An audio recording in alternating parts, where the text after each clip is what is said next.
Welcome to the Sons of Mjolnir podcast. The Sons of... what? This isn't your Sons of Macaroni, yeah! The Sons of Mjolnir? This is Sons of Mjolnir, yeah! Welcome back, everybody, to another episode of For All Time After Show. I am back with my good friend Zenn from the Listen 3000 podcast, and we are here once again to break down episode episode 3 of Loki season 2. Zenn, thank you so much for being here with me again. How you doing? I'm good, man. Thank you again for having me, of course. And yeah, I'm happy to talk Loki. This was another banger, man. So I'm ready to talk about it. Yes, another banger after banger. We were actually, for everyone listening and watching, if you guys have been a fan of these shows we've been doing, obviously this episode's a little later than usual, but me and Zenn were actually both on the Agents of Fandom live stream yesterday talking about Loki, so you might have saw us there going over some of this stuff from the episode. But like I was just telling Zenn, I'm super excited to link up with him again specifically so we can really get deep and nerdy into the stuff. Like, you know me, Zenn. You know I like to get deep into it. And like you said, this episode is crazy. So there's a lot of stuff that we got to go over. But before we get into the deep nerdy stuff, like always, just overview of the episode. We already, obviously, everyone knows we think it's a banger already, but what were your thoughts of episode 3?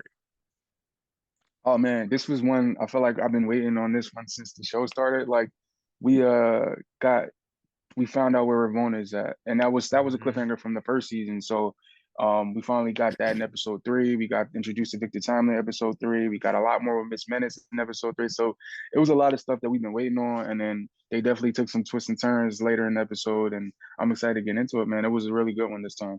Hell yeah. I agree with everything that you're saying. And like you said, one of the major things for me for this episode was finding out where Ravonna was, because that's something me and you have been talking about in our other episodes of this. And I'm pretty sure that's how we kind of left last episode, was with the question, where is Ravonna? And we find out in this episode. So where did she go? She went to Chicago, which that's another thing I love about this episode, just another, like, peek behind the curtain, if you would, on Fat Thor lore. So I'm from a small town outside of Chicago. So The fact when they popped in and it said Chicago, Illinois, I'm like, bet, let's go, baby. Like, come on. So I was already full, like, this was going to be my favorite episode already. But so Ravonna and Miss Minutes pop up in Chicago. And what year is that, Zenn? Is that 1839 or something like that, or 1868, I think. 68. Gotcha. Yeah, so we have 1868, and then they also went to Chicago in 1893. 93. So when they go in 1868, Ravonna brings with her the TVA guidebook, and she places it in the home of a young Victor Timely. And what's interesting, so first of all, that's interesting in itself, and I want to get your thoughts on that, Zenn. But what's also interesting, I think, about this is Miss Minute specifically says, like, this is part of the plan that He Who Remained put in place, and like this is his plan to save all of time. So I thought that made it while this is already interesting how young Victor Timely gets the TVA book, that I think like really was like, okay, holy shit. Like, so I just think it really goes back to in season 1 the one line that I really love from He Who Remains was, I paved the road. You all simply just walked across it. And I think this really kind of harkens back to that idea of like, even though Sylvie killed him, this is still part of his plan. Like, while he's not here to see it fulfilled, he put this in place. So I know I rambled a little bit there, but Zenn, what did you think about the TVA, like young Victor getting the TVA guidebook? And like I said, this implication of this all still being He Who Remains plan. I find it interesting, man. He remains. He got to sit at the end of time for a long time, so I'm sure he has like super contingency plans. Like, yo, if this happens, this goes in effect. This happens, this goes in effect. So the fact that he had this plan already kind of set up before they even got to this part is dope to see to me. And the fact that he has a TVA handbook, like that's a long time with the handbook to where Mm-hmm. we see him next in the show, as like as a grown adult, you know what I mean? So he got to like sit with these concepts, this time concepts, and really go through. And you see, he already talked about how he has like a admiration for Ouroboros after having that book for so long. You know what I mean? Mm-hmm. So I think it's very interesting how they put him with this information already, and like now you have Sylvie and Loki and everybody trying to come at him, and he's been like kind of like it seems like he didn't really think it was real until like Yeah. all this stuff is happening. You know what I mean? It's like, oh, Mm-hmm. all right, so this wasn't a fairy tale. Like this is something's really going on. So I thought that Yeah. was dope to see. Yeah. Well, he even says himself, I forget the exact wording, but he says something along the lines like Miss Minutes is like, "Oh, I know this is a lot to take in." And he was like, "No, like it's not that." He's like, "It's like someone is confirming the idea Mm, of myself that I've always fantasized about. Like right. is who he's always imagined himself to be, and now someone is like yeah, that is you, like you are that." So I Right. thought that was really cool and really interesting how like that all plays back to again like he who remains, and he like they're variants but they're the same thing with Sylvie and Loki, you know what I mean? Yeah. Yeah. Yeah. Yeah. But yeah, I kind of want to just jump into Victor Timely because I feel like I want let's just do it. I Let's fuck it. do it. Let's Why go. not? Why wait? Let's jump into Victor Timely. So there's some other stuff we'll talk about, but introduction to Victor Timely, the Kang variant of this series. We were first technically introduced to him in the Ant-Man Quantumania end credit scene. And Hmm. so we actually get that scene played out here in this episode. So I again, just quick thoughts, really quickly, overview of the whole episode. We'll go into some more specifics, but what did you think of Victor Timely and like his introduction in this episode? Man, I thought his introduction was crazy, man. Mhm. Major's portrayal, man. I it's so dope to see him get to play these different versions of these characters and really get to take unique steps to set them apart. You know what I mean? Mhm. Um, this one I think is dope that we got to see. Like I know we seen Kang in a movie, we seen He Remains in one episode last season. To be able to spend this a majority of this episode with him, and I'm sure we'll probably deal with him in the next episode as well. Mhm. It gives him a chance to kind of flesh this character out a little bit more than we normally probably would be able to get to spend time with one of these Kang variants. So I thought that was dope. Like especially being so different from Kang, so different than He Remains. Like this kind of regular person. Like he seems like a little nerdy, but like also he has all these ideas, and everybody's like trying to get to him. You know what I mean? So Mhm. getting able to see this portrayal of him was really dope. Yeah, I 100% agree with everything you're saying. I loved this portrayal of Victor Timely and like he's like this quirky mad scientist kind of guy, and like I at least for me I really got the sense of like he just wants to make his inventions and shit, like he's like yeah, he obviously is a Kang variant, but I took away like we were talking about on the Agents of Fandom. What I really loved about it was I think this episode really showed both the differences and similarities of like Kang variants. And so, like you were saying, like Victor feels like a completely different person than He Who Remains or the Kang the Conqueror variant that we met in Quantum Mania. The way that they're similar, though, is when he's talking about his temporal loom. So in this episode, we get his presentation is of basically the first version of what will become the temporal loom, and part of that presentation, he specifies like uh, making order out of chaos. And he relates that with the energy and the particles of the loom. But to me, I really took that as, again, all Kang variants have this kind of innate desire for control and to control what they perceive as chaos. So, like for the Conqueror variant, he sees basically humanity and like the systems put in place as chaos, and he is the person to come and put order to that chaos. But for Victor Timely, it's time itself. Like time is chaos, and the Hmm. energy that creates time is chaotic. So he wants to be able to control that. And I think he even says like past, present, future, all controlled by this one thing. So, like I said, I really loved you said getting more deeper into this Kang variant. And that's a really great point too, is we're spending more time with this one than we have any other one. If you think Yeah, about it, I didn't even really yeah. think about that. hmm Yeah, man. It's wild. I love the way the portrayal of it so far. You know what I mean? And then we got that glimmer of the, I don't want to jump too far ahead, but just that glimmer of like the evilness once the partnership thing came up. Yes, And the I'm like, oh, partnership. okay. You're like the Yeah. other ones too. Something, you know what I mean? Like, Yeah, so well, yeah, that let's was talk about that because, like I said, we're talking about the kind of differences and similarities. That's a great other point to the similarities, and I think it also goes to what we're saying about the whole need for control. Like, it's not necessarily that he's like, oh, fuck Ravonna, like personally. It's just like he told that other guy who wanted to buy his invention, like, I don't do partners.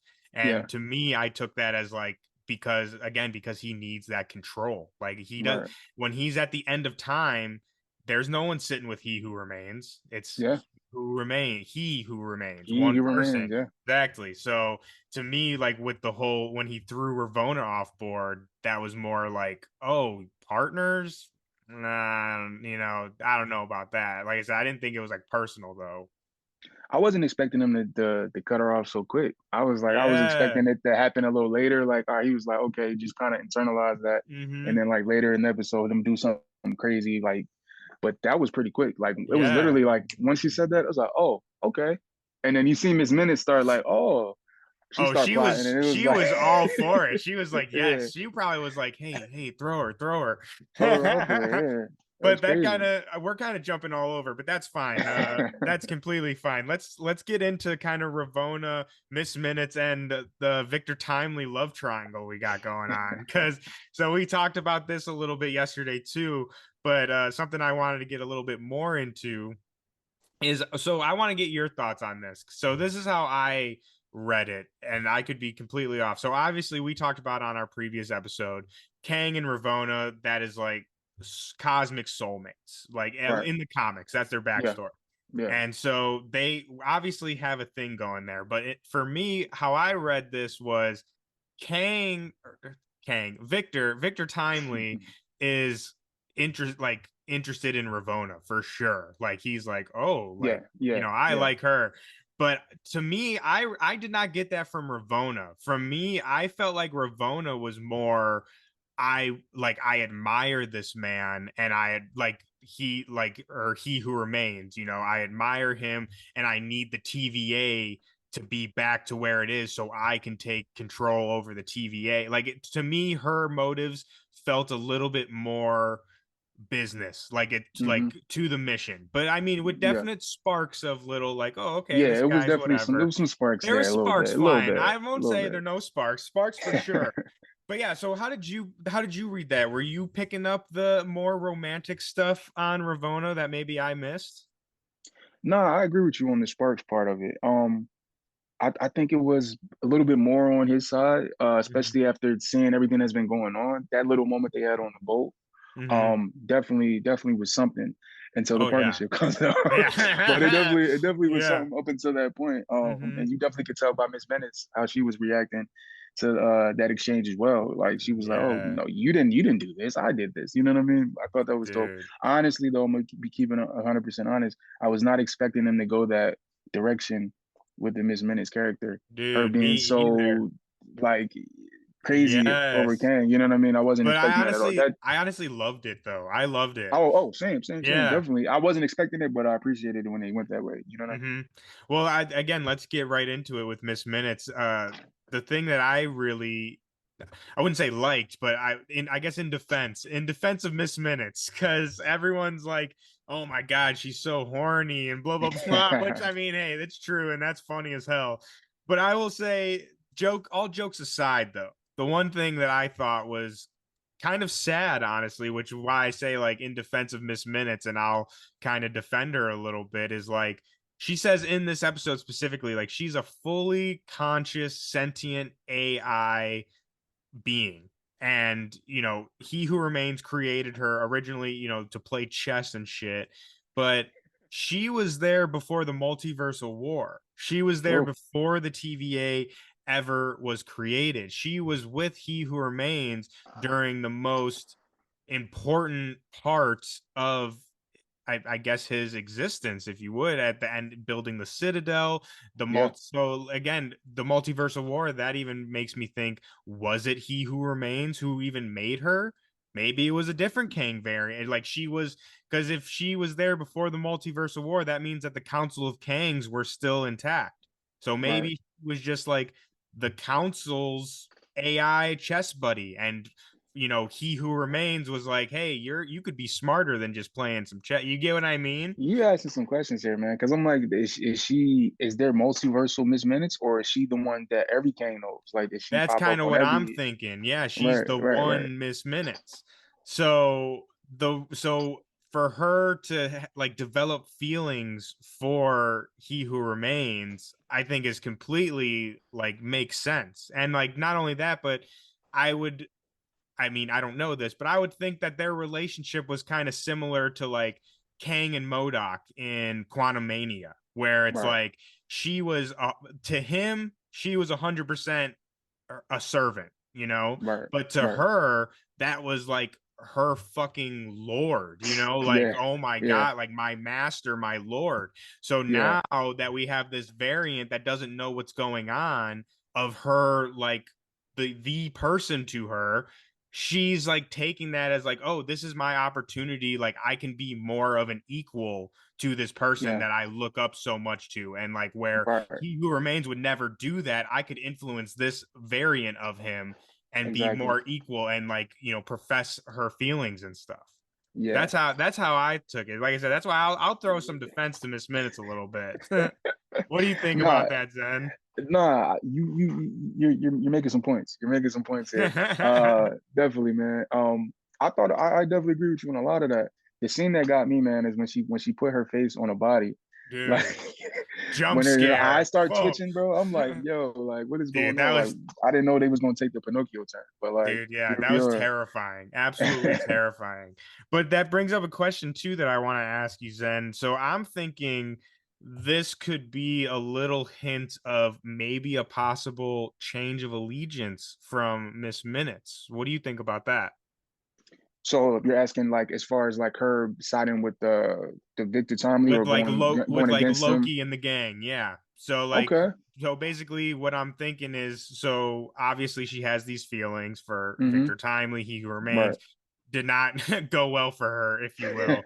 But I mean, which I don't think just that, but what I'm saying is, again, now that we're learning that she is fully conscious AI, because I don't know, at least for me, I always thought of Miss Minutes as like, yeah, she's a conscious AI, but she's Mm-hmm. still like linked and programmed strictly to the TVA, right? Right, But right. to me, like her being actually full self-realizing and like fully self-conscious, Yeah. I think that point, like I said, could hint at a possible, like she could change. She's not programmed to just be with the TVA and He Who Remains. So like she could change sides. So like that's kind of where Right. I'm coming from with it. Got you, got you, got you. Yeah, I mean, at the end of that episode, man, it definitely felt like she had some feelings over what happened, man. Especially when she linked up with Ravonna, and at the end Mm-hmm. of the time, it's like, you know what? Nah, nah, nah, nah, nah. I have a plan. I have my own plan now. You know what I Yeah, mean? And I'm very interested to exactly. see what that secret is, because like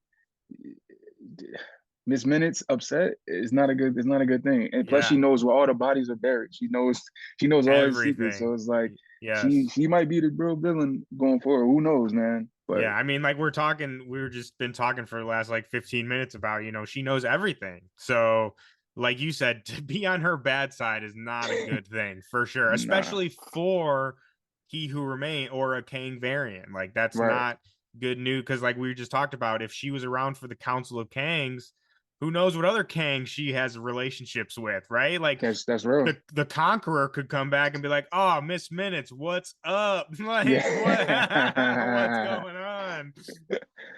But so let's bring it back a little bit. Like I said, I could talk about Victor Timely. Oh, honestly, no, let's not bring it back. We're still on Timely. I have more to say about Victor. Let's So go. let's go more on Victor. Like I said, one thing I really want to bring up, which I kind of teased the watchers of Agents of Fandom with yesterday. So I want Hmm. to go deeper on this with you. So in the comics, so Victor Timely is a character from the comics. And in the comics, Victor Timely is not a variant of Kang, but is what is considered as Kang Prime. And that means that he was the original Kang or Nathaniel Richards from the 31st century that began his whole time conquest and beginning to create variants of himself. So Hmm. after a bunch of defeats by, Fantastic Four and the Avengers, the original Kang gets blown into the time stream and he comes out in the what's it called? The 1901 is where he comes out in the comic books. And so when he comes out of the time stream, he takes on the guise of a man named Victor Timely. And he decides, like, you know what? Like, I got my ass kicked by the Avengers and shit. Like, I'm just gonna live here and chill out, basically, and I'm gonna just be Victor Timely. And so he creates the town of Timely, Wisconsin, and Hmm. the town in Wisconsin becomes like a technological marvel of the age with like crazy technology and all this stuff. So the reason I bring this up and the thing I kind of want to talk with you about and get your thoughts on is, do you think so the Victor that we see in the MCU, like I said in the comics, it's a Kang kind of putting on a guy, like he's still Kang, but he's just like, Hmm. "Oh yeah, I'm Victor now. Like call me Vic." But so in the show, I think he seems very genuine. But do you think that Victor could be kind of misleading people a little bit with the whole mad scientist act? We do get a shout to his lab in Wisconsin in this episode. We don't Hmm. see it, but like I said in the comics, that's a whole town of like crazy technology and whatnot. So what do Right. you think of having that knowledge now? What do you think, Zen? Do you think that Victor could be manipulating people a little bit more? Yeah, I definitely think that's a possibility now. Especially with him now getting to go to the TVA and get to see this a lot of the stuff that he had ideas for realized in real time. Mm-hmm. Because a lot of that, he had that sketchbook with all the ideas that he created, and he had the book of the TVA, so he knows about how the TVA works. But the time period he's in, he wasn't able to create a lot of these things that he was able to imagine. Mm-hmm. So him being able to go to the TVA and see these things, I'm sure he's going to meet Ouroboros.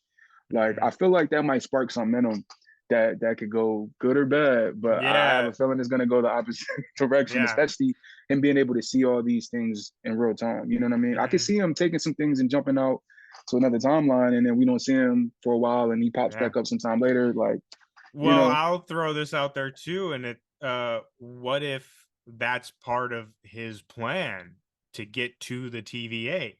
So yeah, he has the book, he knows the TVA exists. He obviously, is creating all these inventions and stuff. And like what I'm saying, if he does have a little bit more knowledge of what's going on than he's leading on, maybe he wants to go to the TVA.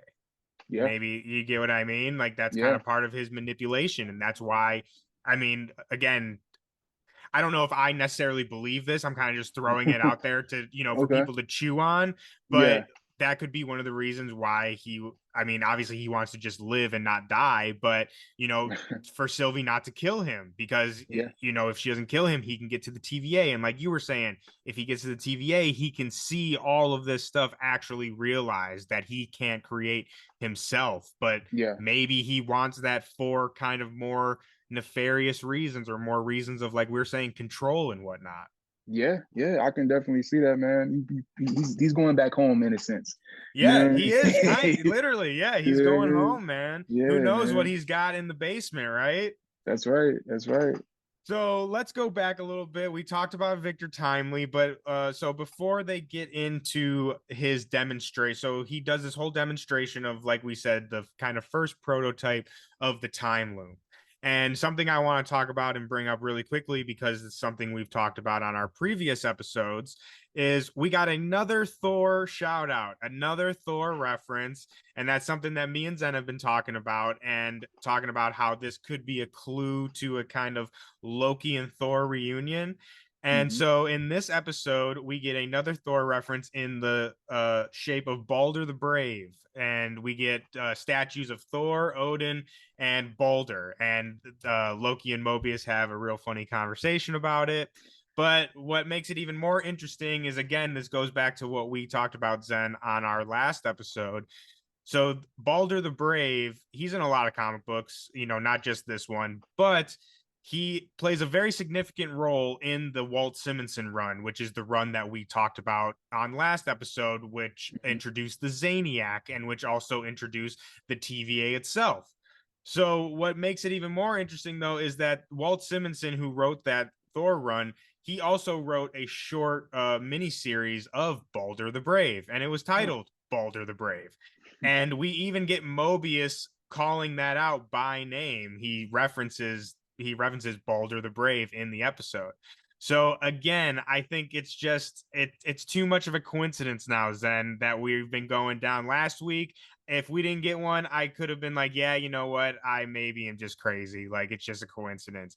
But 3 for 3 now on Thor references, both Yeah. Walt Simonson run. And like I said, Balder the Brave plays a very significant role.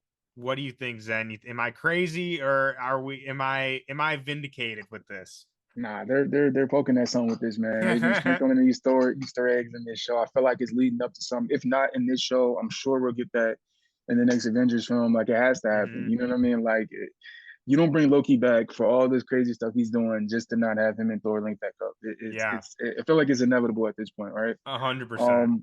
Just to point something else out, just getting 2 seasons of this show so far, it's easy to forget that Loki is like a Norse god. You know what I mean? Like, so it's that scene in particular kind of put it back into perspective, because even Mobius has said it. I forget that you are them. You know what I mean? Like, yeah. So it was dope to kind of like throw that back in there, because we've been jumping all over time, different time periods throughout this whole show. But to see it now and just to point that out, I'm like, they're reminding us this for a reason. You know what I mean? 100%. And I think it goes back to another thing that we talked about in last episode is like you said, the Norse references and like the references to like Asgard and just kind of Norse mythology in general. I think they are doing that very purposely. And I think that there's a lot of things in the show. I think we talked about this, or we will talk about it for sure, but with Yggdrasil, the world tree, like how that represents the time loom. And like, while I don't think that the time loom is Yggdrasil, like the actual world tree, I more so mean like in representation, like how it works and like how it relates to Loki. And again, I think you make a great point, and the show is trying to make that point of like, remember, the show is called Loki, right? The show's not called the TVA. The show's not called like, the Adventures of Mobius or whatever. The show's called Loki at the end of the day. So while he's not in Asgard and he's not, playing around with the other, Thor mythos very much anymore, there's still that in, what I mean? Like, that's still part of him. It's and still I think there. exactly. And I think the show is kind of very cleverly using things from Norse mythology and from, the comics and stuff to both remind us and point us in certain directions. I agree. 100%. I definitely agree with that, man. Yeah. But and another thing I just want to say quickly about Balder the Brave is that he was actually supposed to be in Multiverse of Madness, played by Daniel Craig, James Bond. So I thought another just kind of fun nod and reference to that. But I would love to see Daniel Craig play Balder. I think that would be great. Yo, so hold up. I'm not too familiar with Balder. So has Balder the Brave been in the MCU at all? Like, as far as like in the 616? Got you. Because I didn't know if he was playing a variant of Balder or not, or he's just the first version that we were going to see. Yeah, no, we haven't got Balder in the MCU, but we did get I think Tyr. I think we got very quickly in like Thor 2, but like literally, like, they don't reference him by name. I think he's literally just like one of the people standing next to Jane when she's like in the hospital or whatever. But like, they don't but technically that is Tyr, like one of their other brothers. But yeah, Balder, no, we haven't seen him in the MCU yet, which I mean, like I said, especially with where Thor is right now, I could totally see Balder come into place. I think there's a place for him for sure. And the fact that we have that Multiverse of Madness thing, and then now this little Loki reference makes me even think like, okay, they got something cooking for Balder for sure. Right. 100%. But moving on just a little bit. So like I said, we went through Timely, but something else I want to bring up, which not really much to really go too deep into, but I just thought it was fun to talk about. Did you notice the names on the sign walking into Timely's presentation? There were some pretty interesting names on that sign.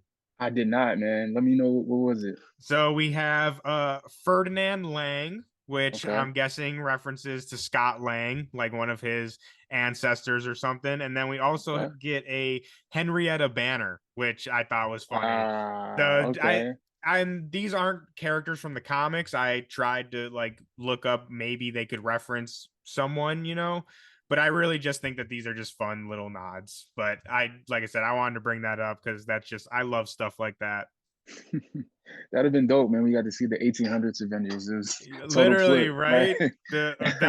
That would probably be what is it called? The Avengers The from Avengers, She-Hulk, yeah. the Right, Avengers. right. But I want to talk about too a little bit. So Victor gives us a really good explanation of the temporal loom and like how that works. And I'm gonna nerd out on you, and I think that this relates to what we talked about in episode 1 with Loki time slipping and like how Mhm. that's possible. But Right. before we get to that, I want to just get your thoughts on this. What did you get anything from his kind of lengthy explanation of how the temporal loom works?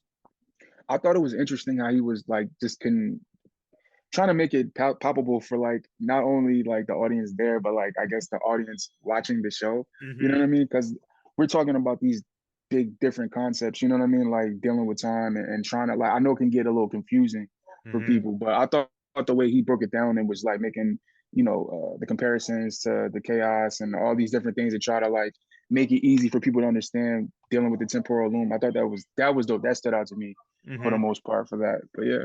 And I thought too, going back to the performance of Victor Timely, I thought that was just a great example, like that Mhm. monologue and like Yeah.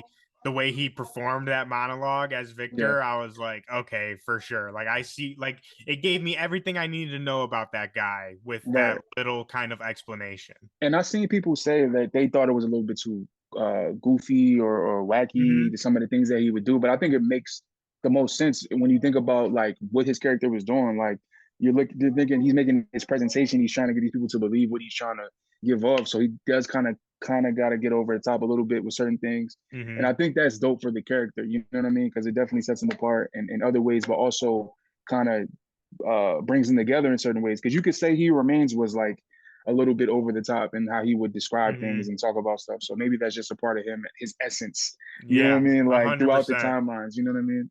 Yeah, well, to me, which I've seen that too, and I've seen a couple people saying like the portrayal did not, it wasn't for them, which that's completely valid. There's nothing Hmm. wrong with that. Everything's Yeah. not for everybody. Right. But to me, how I kind of read it is kind of like what we were saying earlier. Like he's just a straight up mad scientist, and like reminds me of like I don't know, like Nikola Tesla type like Yeah. genius, but also mad. Like Nikola Tesla literally drank like 3 bottles of whiskey every day because he believed like alcohol was like the cure for everything. So it's like most people who are, geniuses, if you will, Yeah. Yeah. are usually out there and like a No. little Yeah. Yeah. not conventional in other aspects of their life. So Right. that's kind of what I felt like he was playing off of, that like the kind of just eccentric mad genius sort of Yeah. thing. Yeah. Yeah. But yeah, like I said, for me that worked. That worked for me because, like, again, Same. someone who's creating temporal looms and is talking about the entropy of time and harnessing its energy, I would Hmm. imagine that guy has a couple screws loose, like Yeah, especially for if you're sure. talking about that shit in 1869. Dude, they don't even know what they're like, what? Bro, the way they was looking at him was crazy, Yeah. amongst other reasons. But like the way they was looking at him was wild. Like, he's breaking down these concepts, like that's not gonna work. Like, what are you saying? Like, and then Yeah. he did it, and it was like, okay, all right, maybe It this reminds me guy's of those like memes where they like say like if you showed this to a Victorian child, they would just like their mind would explode. Like that's right. literally that's what he's doing. Like these Yeah, people have no concept of what any of that any is. of Like, this is yeah, no, they're like, what the hell, dude? But speaking of concepts that we have no idea what the hell it is, I want to get a little deep into his explanation of the temporal loom. And this is going to be another section where I nerd the hell out on you, Zen. So bear with me here because it's all going to make sense in the end. But so his temporal loom, we talked about this in episode 1 and how the temporal loom is linked to Loki's time slipping and linked to the things that are going on in the TVA, which we now know is that the branches are overloading the loom, which will cause a temporal meltdown if they can't fix it, right? Right.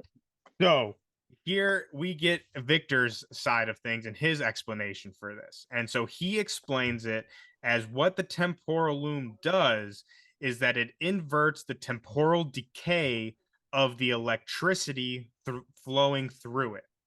So he describes the electricity that's flowing through the loom is time itself. And he explains this by saying that time is the future of energy. Energy of the past, present, and the future flows all around us constantly. So what the loom does is it harnesses that energy and brings it through to one strand, or as he says, rope of voltage, of pure energy. And so that is what is powering the TVA. You with me? Yeah. You're still everybody at I'm home. here. You with me? You listening? It's like watching? math class, but it's like math class, but Hey, fun. Fat Thor's physics class is in session. Right. So, and speaking of physics, this is where it is going to get kind of a little scientifical here. And so, preface this: I did this own research myself. I'm not any sort of scientist or anything, so I'm probably saying and getting some stuff wrong. But just bear with me here. So he says that when the energy is getting absorbed into the time loom, right? He says that when the electricity is flowing through it, it lowers the entropy, gathering it into fine threads of power. So entropy is what we're going to be talking about here. And so That's the word of the day, man. That's the word of today is entropy. Okay. So basically, again, I'm not a scientist, and there's probably people in the comments and maybe listening to this that understand this concept way better than I do. So again, bear with me here. So basically, what entropy is the measurement of where energy spreads out. So energy starts spreading. How far? That's like the measurement of that is entropy. So when you have high entropy, energy is expanding. When you have low entropy, it's focused, like in, say, the temporal loom. So by lowering the entropy of the energy, it allows the temporal loom to take the branches, turning it into the sacred timeline. Right. So where I'm coming at it with this is this, again, going back to our discussion in episode 1, this is basically a scientific explanation of why Loki is time slipping. So because the temporal loom is exploding, the entropy is now higher than the loom can handle. The whole idea is that the loom lowers the entropy to a point where where you can manipulate it and you can make it into what you need it to be. But since the energy is going out of whack, like I said, the entropy is also increasing to levels that the loom cannot take. So that is causing, like I said, the time slipping and the temporal anomalies that are happening in the TVA because this entropy is expanding rapidly with nothing to contain it. Does that make sense? Yeah. So that's my nerdy, deep explanation. Like I said, we talked about this in episode 1 of why, Loki's time slipping. But to me, that gives us a kind of solid science answer of like, okay, that's how that is possible. And like, that's why that's happening, which means it can happen again. We can see this happen again because this is which Docs and X5, their pruning of the branches would have helped this a little bit. It would have contained that a little bit more. But if it keeps on growing and growing, I think we're going to be seeing either Loki or somebody else start time slipping again because it's just going to be out of control. Yeah, and that goes back to my question. I think it was the last episode where I mentioned that it's some stuff in the trailers that we still haven't seen. It was like Loki time Hmm. slipping into like a what was it, jet ski dealership or something like that, Yeah, and yeah, we something haven't like seen that. that yet. Right, we Hmm. haven't seen that yet. So that you breaking it down there, and then what we seen in episode 3, I'm got me thinking like, all right, something's either gonna go really wrong, Hmm. and he's gonna start time slipping again, or something's gonna happen. But it just Yeah. seems like things might not get fixed Yeah. here, Oh, definitely in the not. Well, next like you season. said, we see in the Yeah, trailers that he was like, I've seen scenes of him time slipping that were not in the episodes. And I'll even right, say too, this isn't spoiling anything, but I'll even say like the episodes that I saw early, I didn't see that in that either. So it right. has to be something that comes later. Later in So the season, yeah. exactly. So like again, I'm not being like cheeky or anything, being like, oh yeah, keep an eye out for more time Mm. slipping.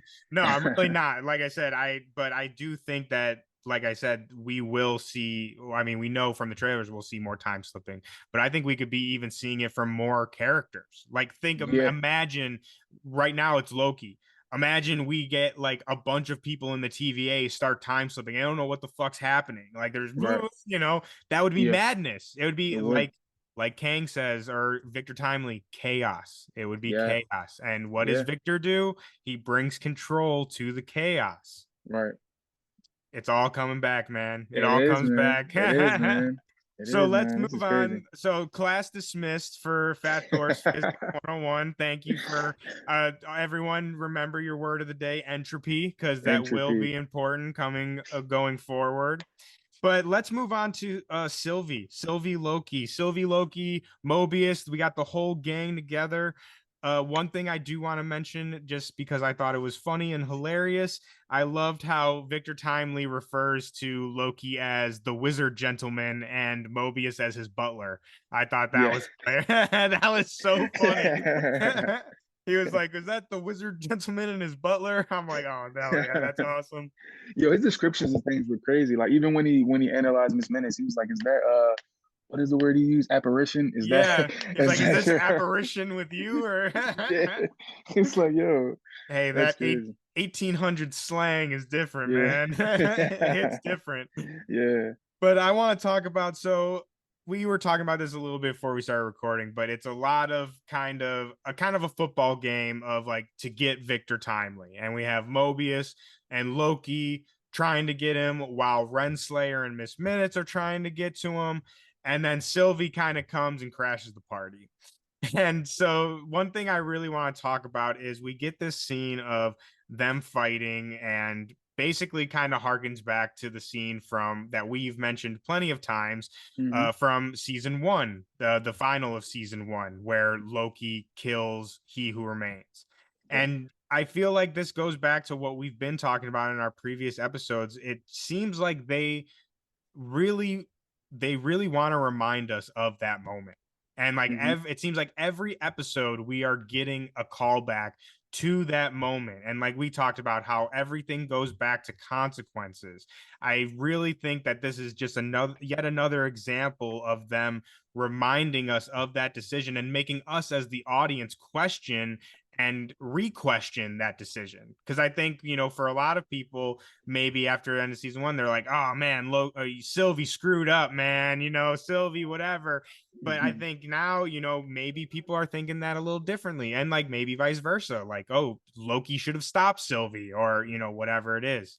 So what did you think about like I said, the kind of fight between Sylvie and Loki and her kind of coming and crashing the party? I thought it was interesting, man. I mean, Sylvie's been doing that a lot, so like that makes Yeah. sense for her to come and kind of throw a wrench and everything. I do feel like throughout this episode, I feel like she's kind of getting to understand the consequences of what Hmm. she's doing. She's still extremely uh a Loki variant, really hard headed Yeah. with that because he was trying to break it down to her in the Ferris wheel, like, yo, you gotta relax. Like this is Hmm. this is Yeah. not what we doing. And it's just like, yo, I'm gonna just get all of them when they pop up. I'm gonna just go and get them. And I'm Yeah. like, you can only do that for so long. You know what I mean? Like it's way too many branches for you to jump out and do that. But yeah, that whole fighting exchange, I thought it was dope. Just in seeing Victor kind of react to everything that's going on, because like Hmm. I feel like he knows some of the, he kind of understands some of the stuff they're talking about. But then again, it's like, yo, who was this lady? Why is she trying to kill me? Yeah, right. You know what I Like mean? he's like, Like, I don't even. I've just been here. What is it? I just got here 3 days ago. I don't know what's yeah, going on. It's like yeah. my Right, third right, day out here. What? right. I think that's just a dope aspect for us to be able to see because like Mhm. Sylvie's on a mission. She's been on a mission. She thought the Oh mission yeah, was over, and now she's back on it. And it's just always chaos when they link up. yeah. Always. She's like, this shit again. Like, Yeah, yeah, yeah. but yeah, one thing I really loved, and this is something that I got to talk a little bit about on the Agents of Fandom last night, and why I said like I'm the Lilky. What is that? Loki. Lilky. That's the new ship It's a name. new, right. Sylvie. I'm kind of the Sylvie defender, and Okay. when I say that, I will say like I agree with a lot of people. Like I think like yeah, she fucked up. You know what I mean? But I understand why she did, right? And that's why, like I said, I'm the Sylvie defender. And one thing I want to talk about, which we talked about last night, is to me, so like you said, it seems like she's getting it a little bit more. But I would argue a pushback against that a little bit and say like she's not necessarily getting it in the sense of her mind is still the same as it was Mm, before. And I was actually just rewatching this back before we got on here, and I caught this line again that I forgot about. But when she's confronting Timely and Loki's like standing between them, she even specifically says like this is the man who stole everyone's free will, who steals yeah, free will from people.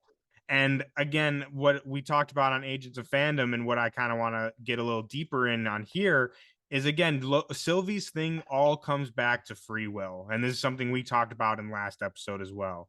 And to me, she 100% still wants to kill Timely. So in the episode, she ends up not killing him. She lets him live. yeah, And in my mind, it's not because she has sympathy for him. It's not because she's like, oh, like, you know, like his charming personality, got to her, right? To me, it really comes down to when she's about to kill him, he tells her, I make my own choices. I'm not who you say I am. Like, I don't know who that person is, but that's not me. And I think that really got to Sylvie because it reminded her of herself. yeah, And it reminded her that if she were to kill Timely in that moment, she would be no better than the TVA, than He Who Remains, because she would be determining this person's future based off of what she thinks is going to happen. Just like when Ravonna, they pruned her timeline because she was going to be someone she quote unquote wasn't supposed to be. And hmm so that caused her to go into hiding for her entire life. So again, to me, it felt like that's why she didn't kill Timely, because when he said that, she came to that realization that the very thing that she's arguing against with Loki, she's actively doing that. Like the conversation that they had in last episode at McDonald's, when she's saying, like, well, at least they can make that decision. She's not letting Timely make that decision. Yeah, he might turn into He Who Remains, but maybe he's just an inventor, right? And you'll never know that if he doesn't have the free will to make that decision. What do yeah. you think about that, Zen? I know, like I said, we kind of talked about this a little bit hmm yesterday, but getting a little bit more into it, what do you think about that concept? I agree with you on that. My question is, and this, I'm assuming we'll probably find that out later in the show, but it's like I feel that, but then it's like I don't like she's seen the timeline all messed up, right? It's like what? So you don't get him. What is the alternative now? You know what I mean? Like how do you? Because you can't just live and then all these branches pop up. Like what is if you don't do that? Like what is the alternative method to like stopping everything that's happening? You feel what I'm saying? Like Yeah, I mean, I guess there is none. yeah, I think that's the kind of point though. It's like right. for Sylvie, maybe this does end everything. But if it does, at least they were able to end it with free will, with the free will to make their own decisions and their own choices.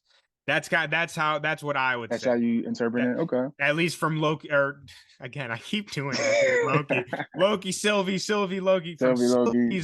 From Sylvie's perspective, Perspective. from Loki's perspective. Loki. Yeah, but like I said, I think that's like her perspective of it is, like I said, Right. even if, like you said, what's the alternative? Yeah. I think she doesn't have an answer for that. But that's her point, is that Right. we shouldn't have I think that's their point, is that we shouldn't have that answer. It's like no one should have that answer. Yeah, maybe this all goes to shit. Maybe this all blows up. But we shouldn't know, like, if it does, then let it. Like, that's what's supposed to happen. We shouldn't intervene and play God. I feel him. But I mean, I don't know, man. We've seen. I guess she got the short end of the stick. I guess in her experience with that whole system. You know what I mean? Like you were saying before, she had to hide her whole life as far as like jumping through timelines and stuff like that. So now it's the opportunity now to like not have other people have to deal with that. But then it's just like, man, it wasn't that bad.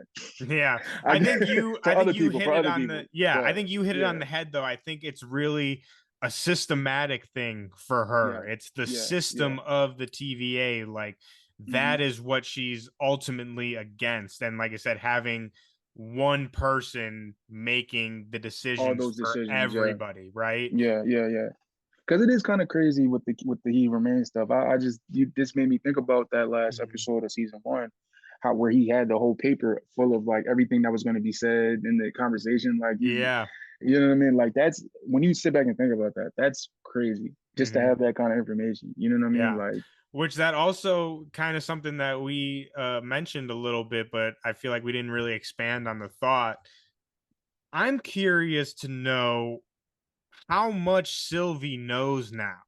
So we talked about this a little bit, and like it's kind of unclear, which I guess when we're talking about this kind of stuff, time means nothing, because like what is time when you're at the end of time, right? right. But like, how much time did she spend in that citadel?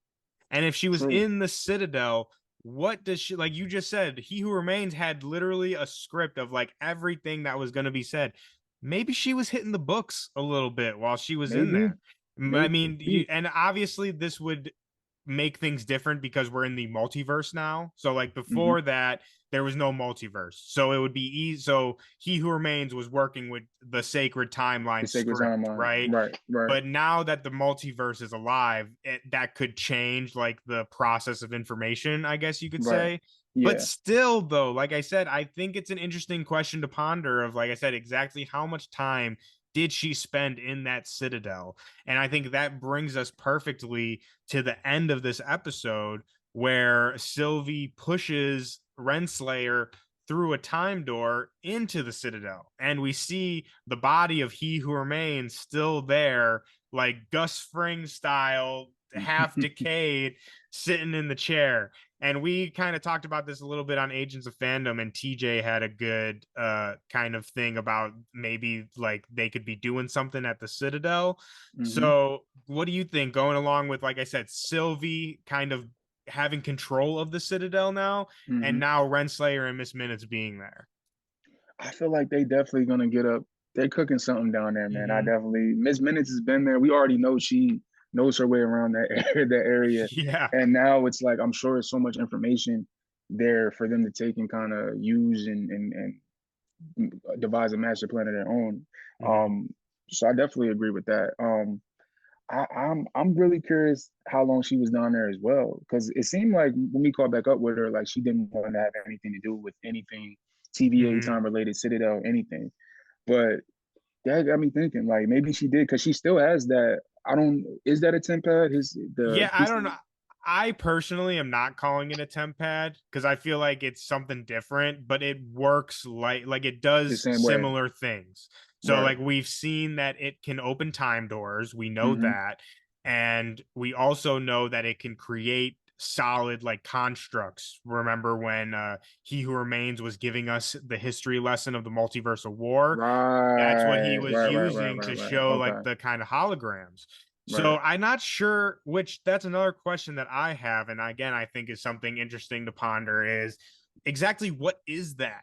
like you said, like I don't know if I would necessarily call it a temp pad or like a version of Hmm. a temp pad. It seems a little like I would say like a temp pad is a remote, right?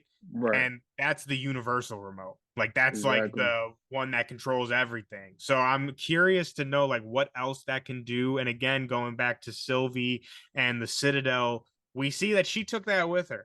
So I'm also curious again, what can that do and what has Sylvie been doing with it? Because that means she can Exactly. just open time doors wherever the hell she wants, Anywhere. whenever the hell she wants. Because not Yeah. everyone, because I'm pretty sure how the temp pad works, you have to have the location and the time and everything set to go. Like a random TVA agent can't open a time door to the Citadel, right? Right. You get what I mean? But that Yeah. thing, Because her even when thing we can. looked at it, I don't think it had any buttons. It just looked like a piece of Marvel, low key. So yeah, I'm curious. Like, and even back to you, what you're saying, like, how much does she even know about it? Like, how, you know what I mean? Mhm. Yeah, well, she How obviously long she knows how spent? to work it. So Exactly. Exactly. that's what I Yeah. mean. I think that there's some questions there that could lead to some pretty revelating answers if we ever get Hmm. there. Like I said, I Right. think what's it called? Sylvie and the Citadel I mean maybe she just left immediately. I mean, she could have kicked Loki out of the door, grabbed the ring and floop out like was just peace. Yeah. But like I said, I don't know. I feel like she had to have spent a little time Yeah. there, You think maybe he left the handbook, investigate a little bit, right? left a little Yeah. manual back? Or she just leaves a sign like do not enter, like, get the fuck out of here or something like that. Right. Right. But that does, like I said, so you think Miss Minutes and Renslayer are gonna get up to something in there? Because I kind of Yeah. thought, Yeah. which I love that, but I gotta be honest, maybe I was thinking of a bunch. I'm thinking too much about entropy and temporal looms and shit, but I didn't even really think about that. When I watched the episode, how I took it, I kind of thought Sylvie did that on purpose as like a Hmm. punishment for Mm. Renslayer. Like, oh, I'm not Right. gonna kill you, but I'm gonna push you. I'm gonna take you to the end of the time, the place that you wanted to be. Like as when she was a judge and shit like that, like she would want to Hmm. be at the top, right? It's like, okay, you want to be at the top?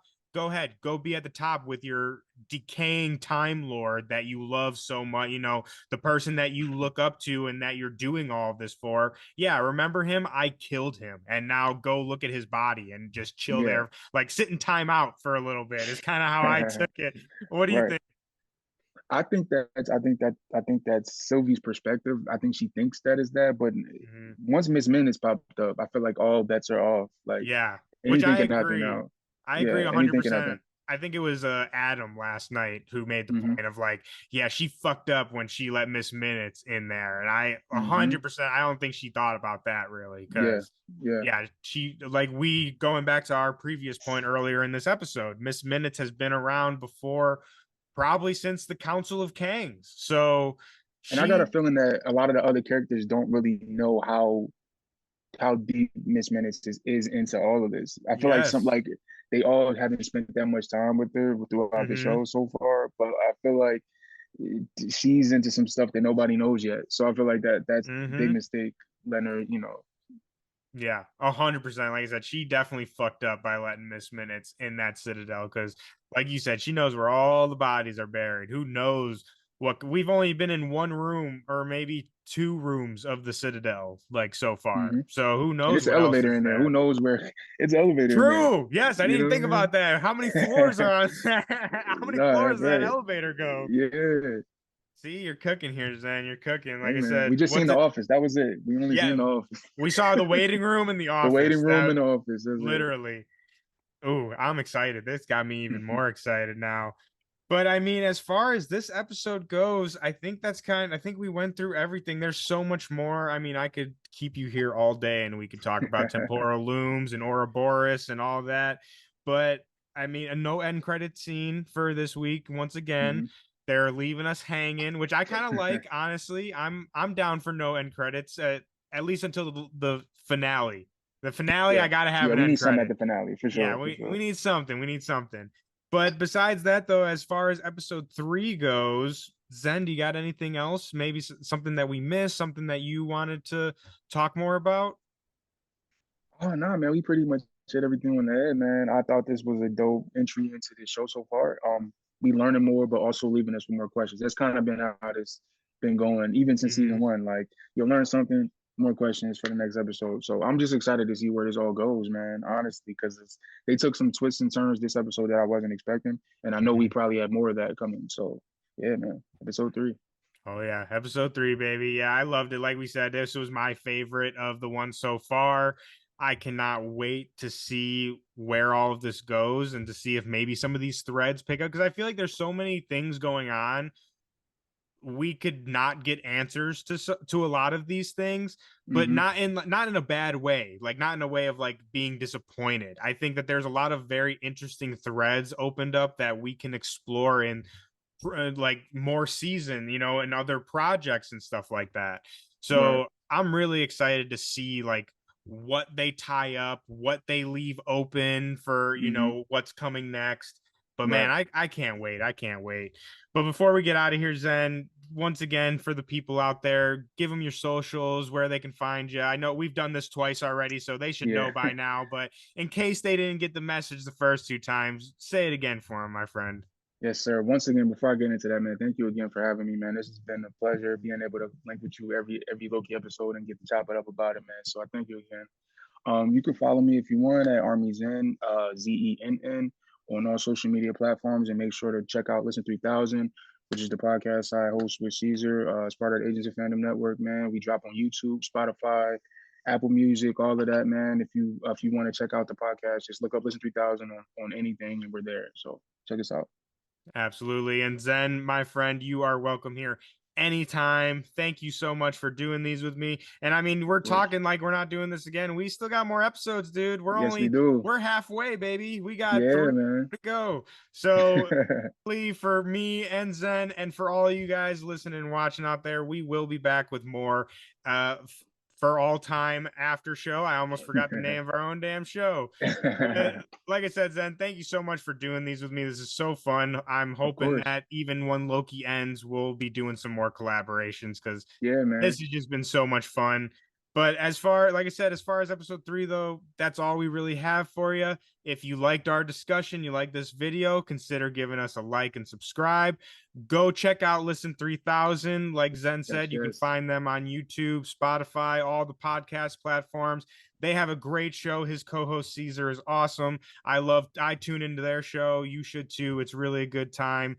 But other than that, like I said, we got to get out of here. There's more Loki to discover. I got temporal looms and some graphs to be drawing up. So we got to get out of here. Thank you so much for bearing with us. Again, if you like, subscribe, leave us a like, throw us your comments, give us your theories, what you thought of the episode. But other than that, I hope that your stacks are fat this week. I hope that you stay hydrated. And for all time, always. All time, always. For all time. Always.